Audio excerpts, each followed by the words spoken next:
YouTube. YouTube adalah platform berbagi video yang didirikan pada tahun 2005 oleh 3 mantan karyawan PayPal, yaitu Steve Chen, Chad Hurley, dan Jod Karim. Nama YouTube sendiri terinspirasi dari nama sebuah kedai pizza dan restoran Jepang di San Mateo, California. Setahun sejak kelahirannya, pada tahun 2006, YouTube.com telah menjadi situs yang bertumbuh dengan cepat dengan diunggahnya video baru sebanyak 65.000 dan mencapai 100.000 video hingga bulan Juli 2006 ke situs video youtube.com. Kualitas konten. Penelitian oleh Liu et al. 2017 menekankan bahwa kualitas konten adalah faktor kunci dalam menentukan popularitas kanal YouTube. Kualitas konten tidak hanya mencakup aspek produksi visual, tetapi juga keaslian, relevansi, dan daya tarik bagi target audiens. Hasil penelitian menunjukkan bahwa kanal dengan konten berkualitas cenderung memiliki tingkat retensi pemirsa yang lebih tinggi, yang pada gilirannya berkontribusi pada pertumbuhan dan popularitas ada kanal. Frekuensi upload. Menurut penelitian oleh Chen et al. Tahun 2018, frekuensi upload juga memainkan peran penting dalam menarik perhatian pemirsa. Hasil studi menunjukkan bahwa kanal dengan jadwal upload yang konsisten memiliki peluang lebih besar untuk mempertahankan dan meningkatkan jumlah langganan. Frekuensi upload yang tepat tidak hanya meningkatkan visibilitas sebuah kanal, tetapi juga memberikan pemirsa harapan konten yang teratur dan dapat meningkatkan keterlibatan dan interaksi. Interaksi pengguna dan penelitian oleh Smith dan Johnson pada tahun 2019 menyoroti pentingnya interaksi pengguna dalam membentuk popularitas kanal YouTube. Komentar, like, dan berbagi konten tidak hanya menciptakan ikatan antara pembuat konten dan pemirsa, tetapi juga meningkatkan visibilitas melalui algoritma YouTube. Studi ini juga menunjukkan bahwa kanal yang aktif berinteraksi dengan pengikutnya memiliki peluang lebih besar untuk menjadi viral dan menarik perhatian baru. Pada tabel 3.1 atau tabel usia responden ini menunjukkan bahwa total dari jumlah responden di dalam penelitian ini adalah sebanyak 50 responden yang terdiri dari usia kurang dari 15 tahun sebanyak 2% dan usia 15 tahun sampai 30 tahun ada 96% dan usia 30 sampai 45 tahun sebanyak 2%. Selanjutnya pada tabel status. Dalam tabel status ini tentunya banyak latar belakang yang berbeda ya. Tabel di atas menunjukkan bahwa status responden ini sangatlah beragam, terdiri dari 50 responden dengan status mahasiswa sebanyak 74%, status pelajar sebanyak 14%, lalu status bekerja ada 5% dan 2% berstatus belum bekerja. Selanjutnya, tabel jenis kelamin.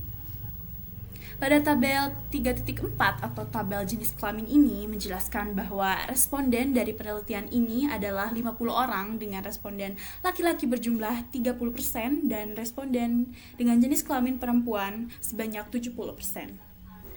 Penelitian ini mengintensifikasikan dampak kualitas konten, frekuensi upload, dan interaksi pengguna terhadap tingkat popularitas kanal YouTube dengan tujuan mendapatkan wawasan lebih dalam mengenai faktor-faktor yang mempengaruhi keberhasilan dan daya tarik konten di platform YouTube.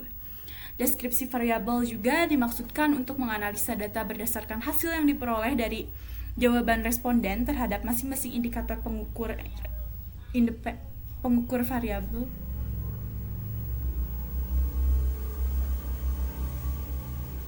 Deskripsi variabel dimaksudkan untuk menganalisa data berdasarkan hasil yang diperoleh dari jumlah jawaban responden terhadap masing-masing indikator pengukur variabel.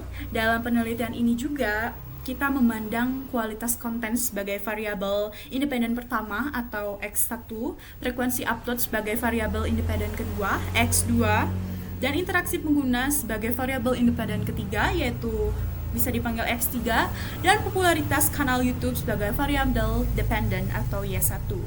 Dan berikut ini adalah hasil jawaban responden yang tersaji dalam bentuk tabel.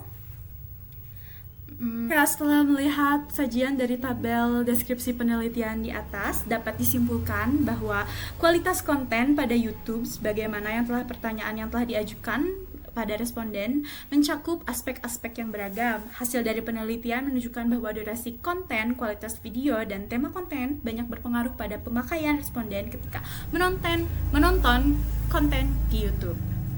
Dan tabel selanjutnya ada deskripsi variabel frekuensi upload aplikasi YouTube. Setelah melihat ada tabel 3.5 ini, dapat disimpulkan dari beberapa pertanyaan yang telah diajukan pada responden bahwa responden jarang mempermasalahkan tanggal upload dari sebuah konten video. Sebagian besar responden juga menyukai bahwa konten yang diupload sesuai dengan jadwal secara teratur.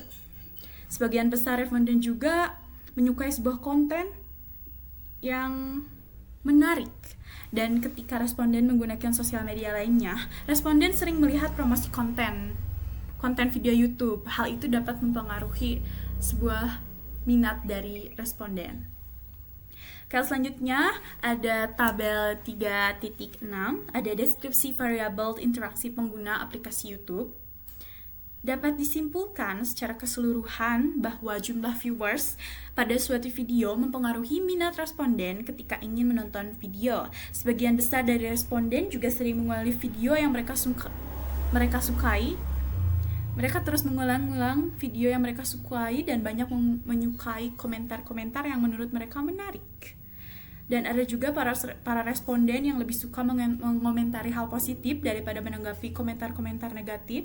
Hal ini menunjukkan bahwa interaksi pengguna sangat berpengaruh pada popularitas konten atau kanal YouTube.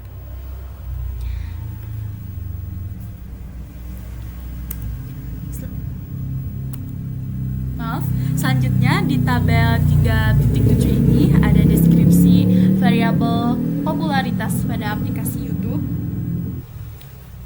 Selanjutnya ada tabel 3.7 deskripsi variabel popularitas sebuah kanal YouTube. Setelah dilihat, sehingga dapat menyimpulkan bahwa popularitas dari sebuah kanal YouTube sangat dipengaruhi oleh jumlah viewers. Terkadang responden juga melihat jumlah subscriber dan menjadi patokan kepopularitasan sebuah kanal YouTube. Uji validitas. Uji validitas dilakukan untuk mengukur validitas suatu kuesioner. Penelitian mengambil sampel sebanyak 50 orang dan syarat cross-loading yaitu sebesar 0,70. Untuk hasil uji validitasnya, berdasarkan pengujian validitas dengan menggunakan Smart PLS 4 pada sampel sebanyak 50 orang dengan syarat cross-loading sebesar 0,70, dapat disimpulkan semua indikator dari variabel X dari X1.1 sampai X3.6 dan variabel Y semua memenuhi syarat cross-loading. Untuk uji reliabilitas adalah istilah yang digunakan untuk menunjukkan sejauh mana instrumen itu reliable.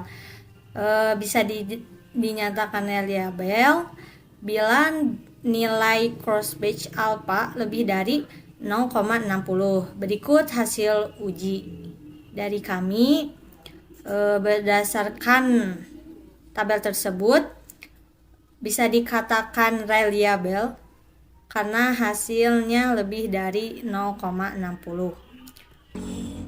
Uji korelasi. Uji korelasi ini bertujuan untuk mengetahui tingkat keeratan antar variabel yang dinyatakan dengan koefisien korelasi. Dengan uji korelasi, kita bisa mengetahui bentuk hubungan antara variabel X dengan variabel Y dengan melihat hubungan tersebut bersifat positif atau negatif. Berdasarkan hasil uji korelasi tersebut antara variabel X dengan Y, dapat disimpulkan bahwa ketiga variabel X memiliki hubungan yang kuat terhadap variabel Y, menunjukkan bahwa faktor-faktor tersebut saling berkorelasi erat. Uji R-square. Nilai R-square adalah koefisien determinan pada konstruksi endegon. Menurut Hair et al. Dalam Address Wijaya menyatakan 0,75 adalah kuat, 0,5 moderat, dan 0,25 adalah lemah. Ini adalah hasil uji R-square dalam proyek kami.